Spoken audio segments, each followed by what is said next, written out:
আসসালামু আলাইকুম সুপ্রিয় দর্শক মণ্ডলী।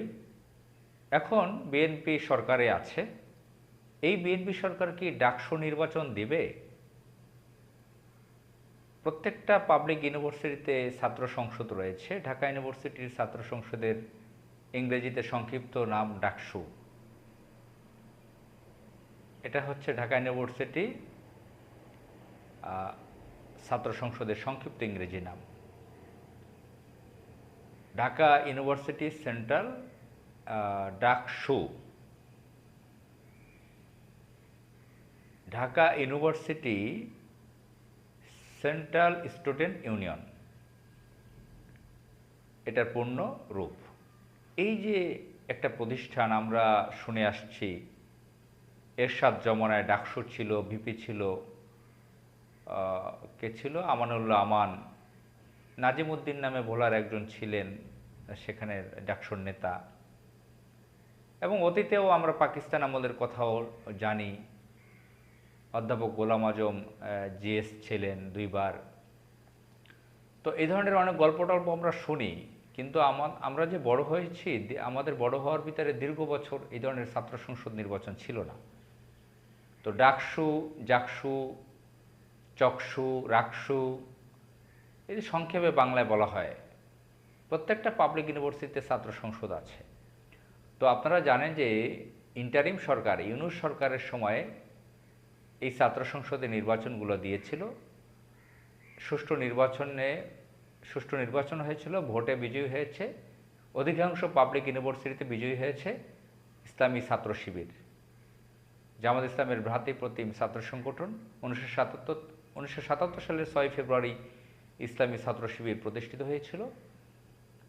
এটার ফাউন্ডার অধ্যাপক গোলাম আজম জামাত ইসলামের আমিরে জামাত ছিলেন।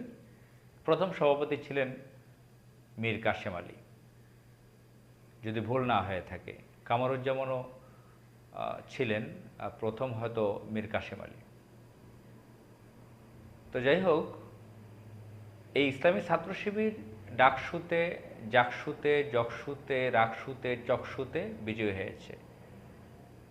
সিলেটের ব্যাপারে আমার খেয়াল নাই, সিলেটে নির্বাচন দিয়েছিল কিনা।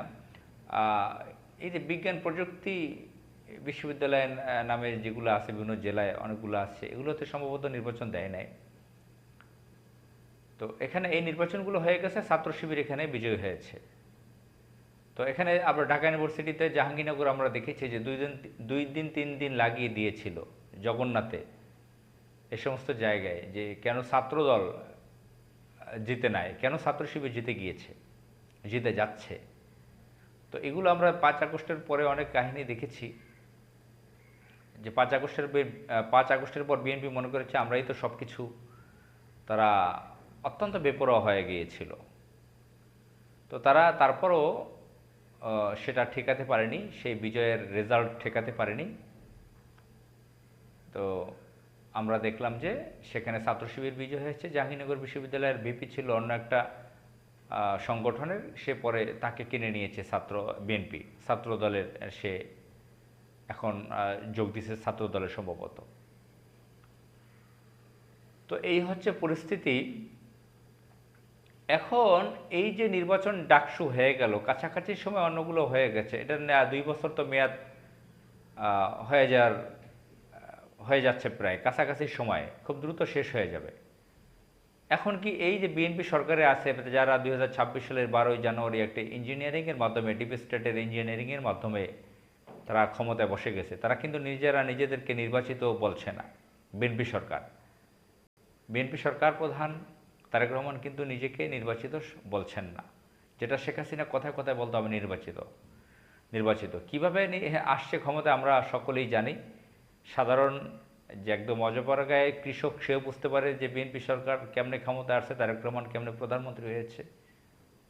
তো যাই হোক, এখন তারা কি এই ডাকসু, জকসু, রাকসু, চকসু এই নির্বাচনগুলো দিবে?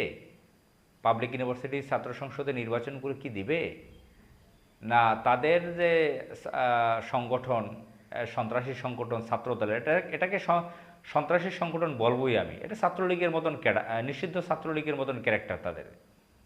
চাঁদাবাজি, মাস্তানি, সন্ত্রাসী, মাদকাসক্ত, নারীদের ধর্ষণ, নিজেরা নিজেরা মারামারি করে হতাহত, রক্তাক্ত নানান ধরনের অপকর্ম, এমন কোনো অপকর্ম নাই যে তারা না করে।